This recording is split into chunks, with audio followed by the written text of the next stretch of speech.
Abusiafo ene adofono mema obibia akwaba muni aba ekia sikapa na menemu edi ehia sene da ne da ye no abusia megidi se eye precautive measures ayede ato akwamu se yenhuru yense use hand sanitizers no wo ye de bo homodin na ye because enoa ene betimi ede aboa ye ho abusia ene ensema ababa top no so he abrantia anase MP Honorable Kennedy Japan wode nsem aba mayimu wode nsem aba papa ensem wode aba no ebiebie nyoma so amache se enwoma bia na ehye sumase no ni nyina eyi epie nkuku ne nkaka nyina yeyi ni nyina ede ebebebetu edwa no obebu se den ena aba ex-husband of Benedicta Gafa Ababonten Ababekasa dentia wone eye abrante ne eware ye na 3 abaya no ware ye na 3 weeks womu eja ye no wode ababa betu eja emra eye wote second day Japan a release list of ladies eye Bishop Daniel Obinim founder and leader of International Gospel Church ene womu adano na Benedicta Gafa edi be mu ne chese wonu susu hunu se ehu ebehia se wobeba bekasa ede afa ehu ensem no emu entremu eni abusuafo asemo bekaya eye Honorable Kennedy Japan na no edwada bosom na wotwa yesi mu ya after the lifting of lockdown na no wode nsem bi ebebetu edwa ebobo edin bia na chese eye International Gospel Church founder and leader Bishop Daniel Obinim sofo no wo enkrofo woni womo adeda emaya woni womo adan wode womo list ebebetu edwa emachese Abaya Benedicta Gafa ni din ebebepie mu ebie na na watwi ya nsemu to edwa no wasebo na ba anamoa baby daddy eba bonte kwampo ebebe kire mu se ampa wono kura na yire a na wone no ewo hono ne ex wife na wone no ewo hono ne ex wife de wagya no Satama no wo ma ware basa no wo mko obinim hono obinim ene ne yire no edaye promise no so obeware ne no ene ma wo montem etete ya up till now abrante yi won ware ebiemu no na eno ena chese abaya Benedicta Gafa so no ensemwe ebeto odwane ono so ne ex husband etete ya wo se sa etini pie pade na wo se msumeba na meba ebebe chire abrante ye ka ne ho asem yi ni din ebeto odwa ene kwaku chese ex husband of Benedicta Gafa no ne ex husband ni din ene kwaku na abrante yi echire mu wone Benedicta eware ye ewo Kumasi Metropolitan Assembly that was 2016 emu na abrante no na oyewobi a wo free US awaba ye just US burger ohun abaye ya ho ofe na just wontimi en resist en ohun no just ohun no bosumi mpo amba en oye na adwen se wone no ebe hyehye aware a wo mo eware ye for 3 weeks pe en just aware no egu ye dentia ema aware no egu ye ene se wo beto se na Benedicta Gafa yi ene Bishop Daniel Obinim have sex our phone so ye beka say oral sex no no na wo mo phone no so na wo hu ya na o se da bi watimi ahu say watwa wrong meat wrong meat pa wo ko se wo kwakoto na ntwinam na so ye de yare na ama no entina wo se wo return ade ne back ede kokoma ni wura anya sa pan de a wanhwa na wakware na bia ma epo egu no enti wosaye na dwi se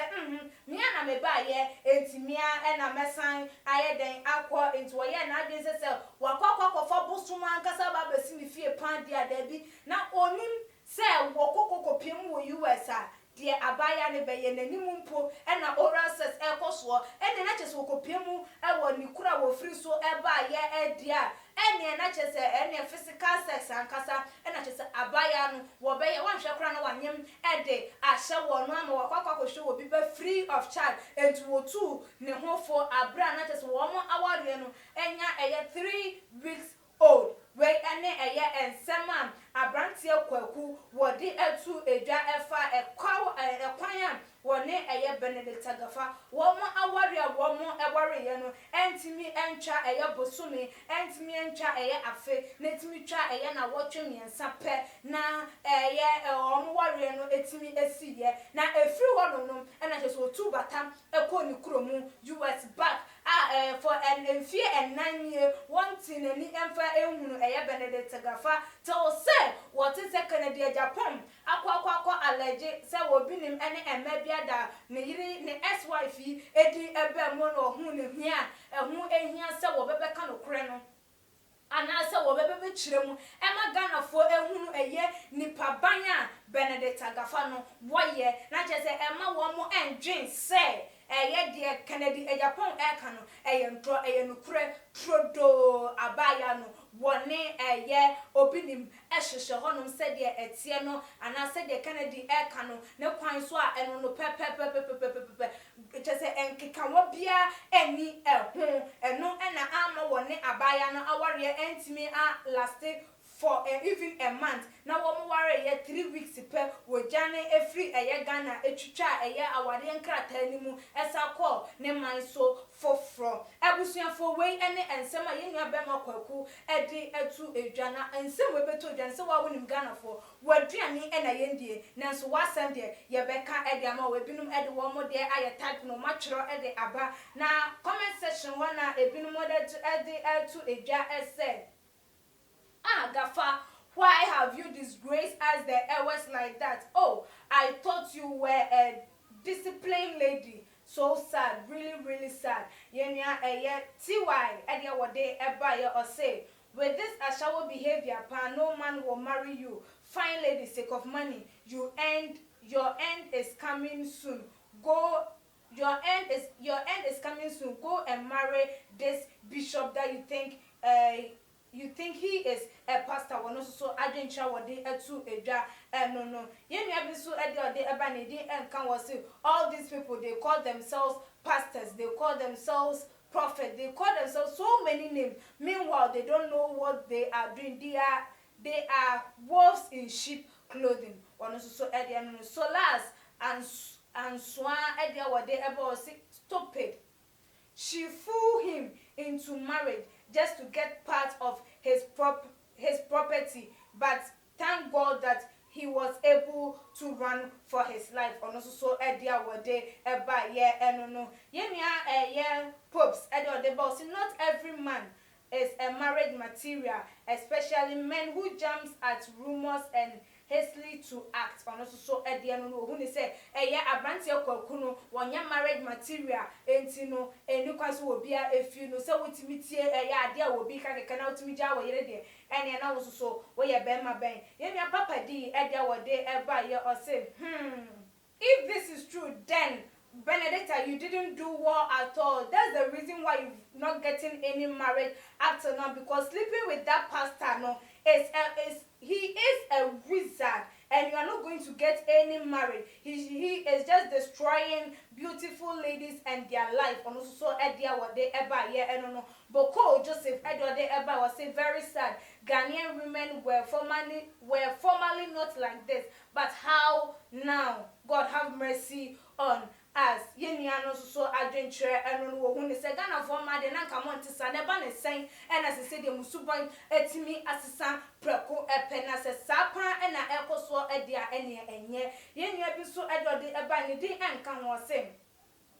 So this man, you call him a man of God, and he is having followers under him. Oh God, have mercy. So you people, upon all that is going on, upon all that you are hearing, can't you see that you are under some devil pastor? Then you have to run for your life. Or he has given you something to drink, eat. That's why you can't move out of his presence. One also saw at the end, say, hey, and when you nana still. What else what a chita for? One more mukwa sorry jarre, a cocotina now sorry them. And I just almost yami, and to more cry them, beam na mopesa mote, and son among who say we won't free yami. Eh, and I want to be Biamodi, and I want to be Bianum, and nothing as to mother so ete, Mencheno, and now one who wobusa, says a nipper be say, or to me a chita for panding in Yankopon, 1 year, now one bra and them, Ebusia for Kennedy, Japan, and some man and saying what the air goo are community, and my air one more air victim of etno, what met me abba, you woman, a magana for the Brina, who say a brantian, and now a year empino, what and Numa, now Kennedy, a